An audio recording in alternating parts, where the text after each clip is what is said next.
এনামুল হক বিজয় আগের ম্যাচে কিছু রান পেয়েছিলেন, কিন্তু এনামুল হক বিজয়ের আউটের ধরন নিয়ে কথা হতেই পারে। আজ রান পেলেন না, আউট হলেন আনারি খেলোয়াড়ের মতো। মাত্র 2 রানেই তিনি আউট হয়ে গিয়েছেন। এনামুল হক বিজয় ঘরোয়া লিগে বেশ ভালো রান করেন। ভালো রান করায় তাকে জাতীয় দলের সুযোগ দেওয়া হয়।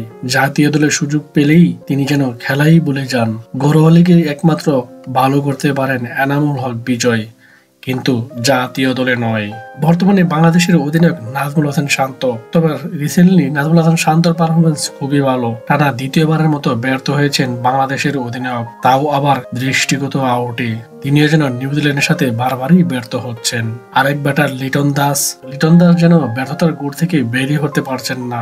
দৃষ্টিনন্দন শট খেলে পরের বলেই আউট। লিটন দাস অনেক বছর হয়ে গেছে বাংলাদেশ ক্রিকেটে, তাকে এখন সিনিয়র ক্রিকেটার বলাই যায়। তার কাছ থেকে বাংলাদেশ সবসময় ভালো কিছু আশা করে, তবে সেই আশায় ধুলোবালি ছিটিয়ে দিচ্ছেন লিটন কুমার দাস।